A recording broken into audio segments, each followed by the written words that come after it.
Kumusta kayo mga padreng at welcome back na naman sa ating channel. Sa araw nito mga padreng, ituturo ko sa inyo yung tamang pagbili sa mga segunda manong motor na quality pa.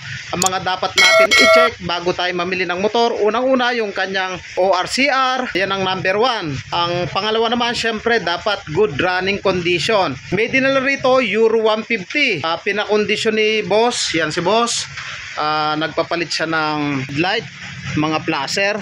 Tapos walang tapalodo dahil nga balak niyang lagyan ng stainless. Ngayon itong motor ni boss, pinabebenta niya sa halagang 20,000. Kung 20,000 nyo ba makakasigurado sa motor na to? Kung naghahanap kayo ng segunda mano at makakasigurado kayo, para sa inyo tong motor na to. So silipin natin tong motor na to. Matagal na stock dahil hindi nagagamit. Nakabili na si boss ng bagong barako, kaya niya pinabebenta yung unit na ito. Sa pagbili dapat sigurado tayo na good running condition yung ating mga motor. So sipatin natin itong Euro 150 na ito. So simulan natin, bago tayo mamili, simulan na muna natin dito sa kanyang mga placer. Ayan, bago lang. Wow! Placer, headlight, bago lang din. Tapos yung kanyang mga clutch, binago na rin. Balak kasi i-set up ng anak niya to, pero napag-desisyon na nila na ibenta na lang. Ayan, may mga placer, mga buo pa. Yung kanyang side cover wala pang basag. Tail light, ayan, mga buo pa siya. So okay pa yung mga placer niya, headlight, yung kanyang panel.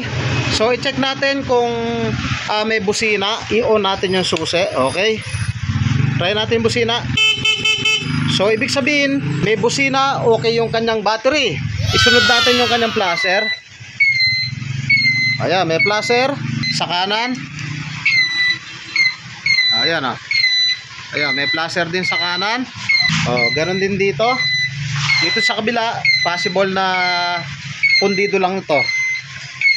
So minor issue lang po yan. At isunod naman natin yung kanyang headlight. Yung kanyang headlight ay battery operated. Try natin yung kanyang park light. Ayun o, yung kanyang park light. Headlight natin, ayun o, ang lakas ng headlight o. High and low natin, kung gumagana yung high and low, ayan o. O, high natin, ayan o. Low, o, high. So quality, check natin yung kanyang panel kung may ilaw. Ayan o, may ilaw. Syempre check din natin yung kanyang tail light. At sa pagkakataon niya mga padreng, good naman yung kanyang accessories wire. Ngayon i-check naman natin. Pag bumibili tayo mga padreng, check din natin yung knuckle bearing dito. Dahil nga, pag ito may problema, napakahirap iliko. Paki-din mo nga dyan ma. Okay din. Ayan o, napaka-smooth ng kanyang bearing. Dahil nga, pinapalitan na rin natin ng bearing yan. Ayan o. Bago na rin yung kanyang knuckle bearing dahil nga sumasabit na. So yan, good yung kanyang knuckle bearing. Tapos malambot yung clutch. Ito, bago na rin lever sa harap. Bumabalik pa lahat ng mga lever. Check natin yung kanyang preno. Ayan, bumabalik din.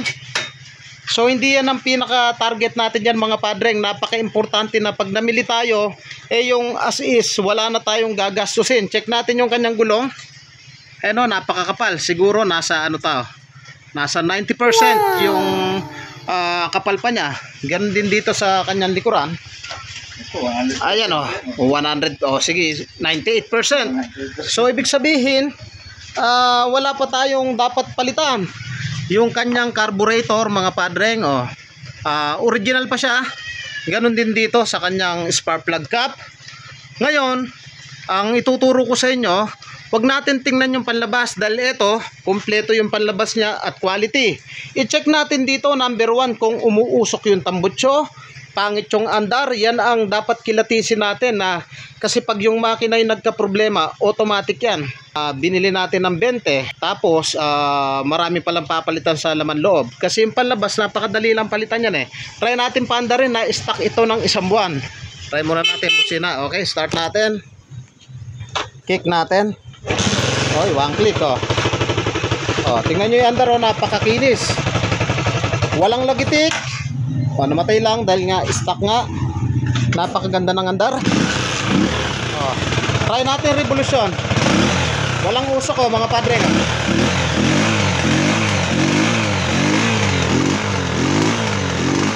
Yan oh.